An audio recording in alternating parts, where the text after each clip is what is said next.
Halo, balik lagi bersama Jonathan di sini ya.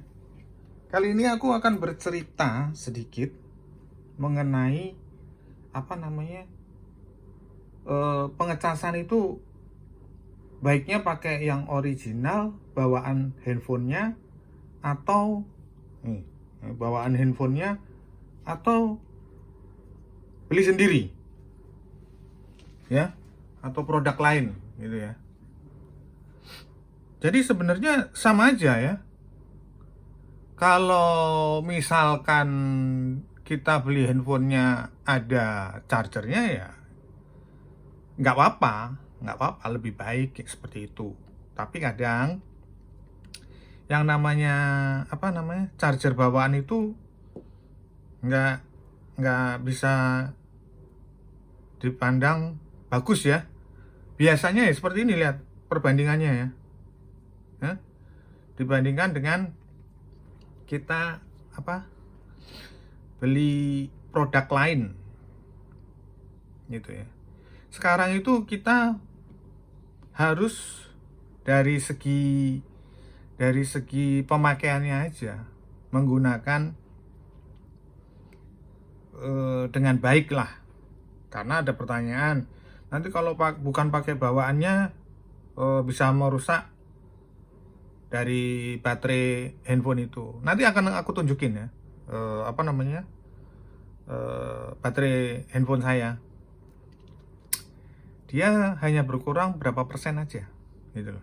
Padahal aku hampir nggak pernah ya pakai chargernya ini. Charger bawaannya punyanya iPhone tuh nggak pernah. Aku malah pakai seringnya punyanya Anker ya, aku pakai.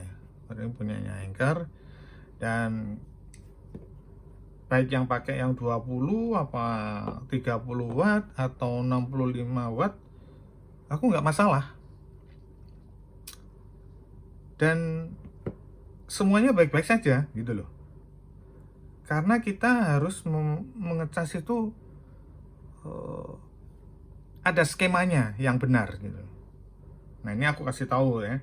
Skema yang benar dalam pengecasan itu kita harus mengecas bukan kayak handphone zaman dulu ya. Kita ngecas dari 0 sampai mentok 100%.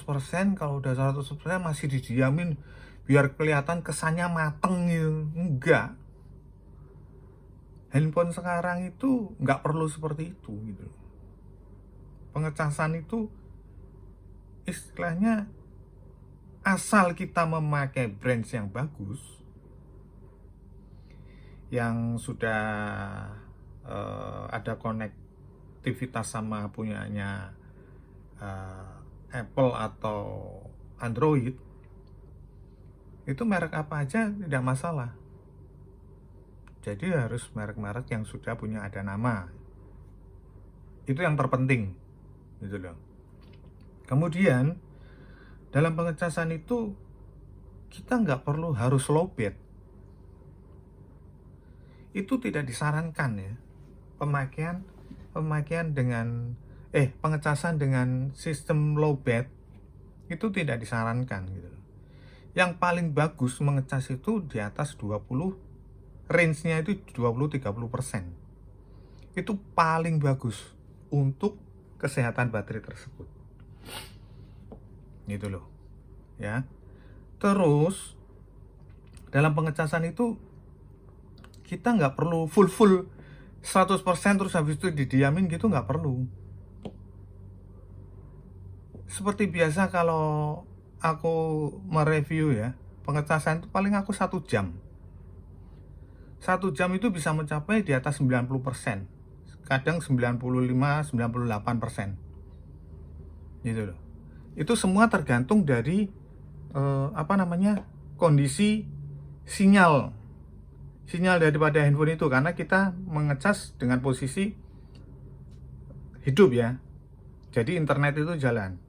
Nah, itu biasanya pencapaian 1 jam itu bisa 90%, 92%, 95%, dan 98% bisa terjadi. Jadi tidak harus sama flat. Kalau 1 jam itu akan menghasilkan 95%, itu ya enggak. Gitu loh. Tapi kalau aku terbiasa, yaitu pengecasan cuma 1 jam aja. Cukup 1 jam. Cukup 1 jam aja. Dan itu mengecasnya setelah 1 jam ya langsung mau penuh mau enggak ya langsung cabut. Udah seperti itu. Dan lagi jangan terbiasa kita mengecas untuk harian ya, dengan power bank.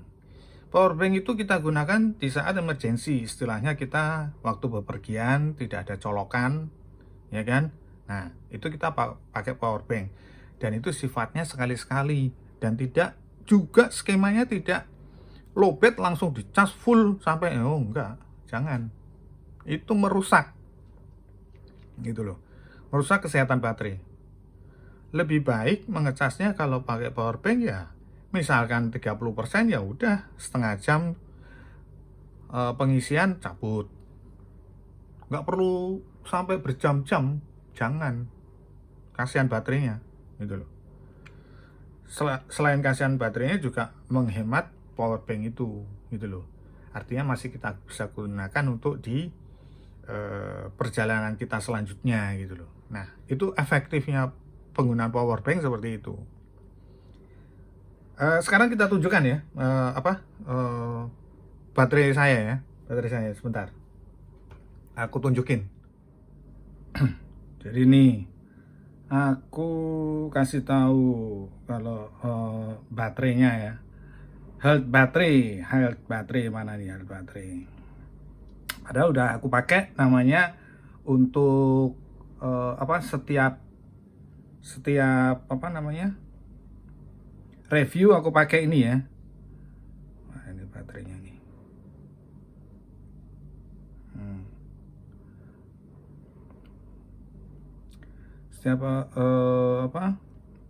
Setiap aku nge-review selalu pakai charger ini. Sebentar. Nah, ini dia. Nah, ini kita lihat health baterainya. Nah, ini lihat. Hanya 98 ya, 98% ya.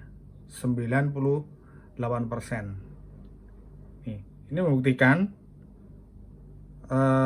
penggunaan pengecasannya itu benar.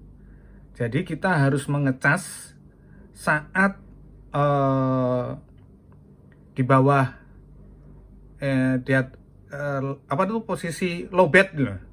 Jangan sampai habis. Terus pengisiannya itu cukup 1 jam.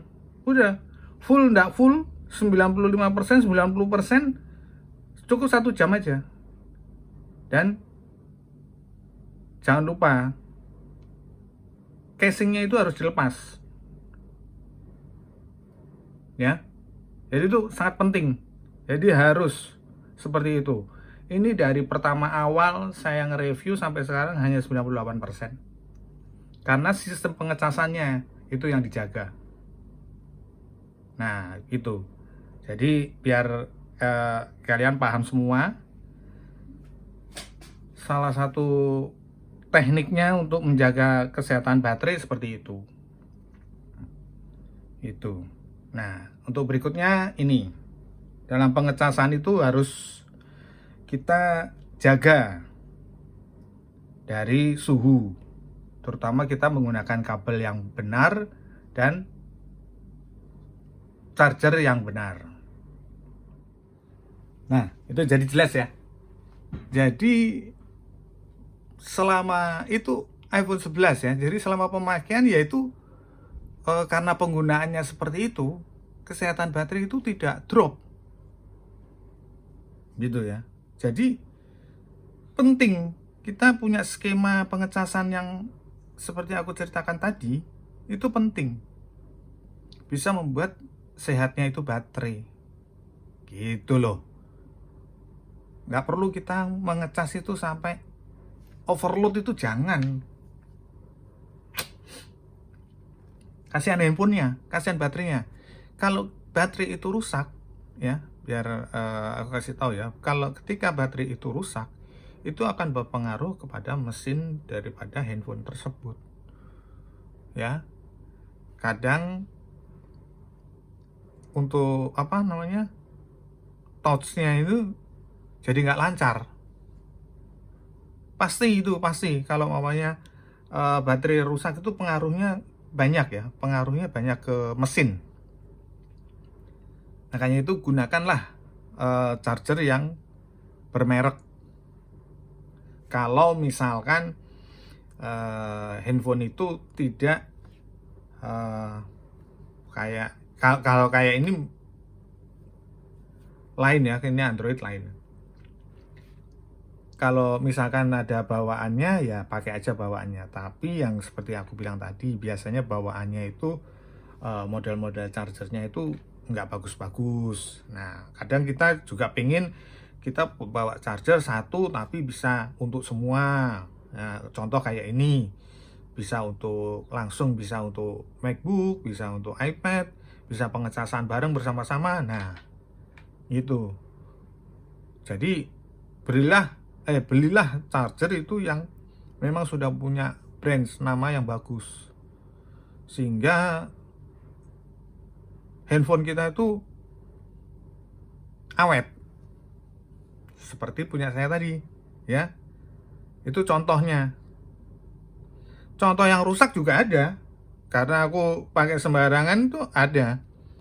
Nantilah aku tunjukin lagi handphone saya. Ini sebenarnya baterainya rusak ya, tapi nanti aku buka sendiri aja. Bikin cerita tentang pengalaman pengecasan yang bikin rusak handphone tuh ada beberapa. Aku handphone juga ada. Jadi semua karena aku kasih percobaan secara langsung ya. Jadi bisa tahu kerusakan itu akibatnya dari mana. Nah, tapi saran saya yang seperti itu tadi aku bicarakan, saran saya dalam pengecasan harus seperti itu untuk menjaga kesehatan baterai. Oke, saya kira cukup sekian dulu review saya tentang menjaga kesehatan baterai handphone. Semoga video saya kali ini bermanfaat.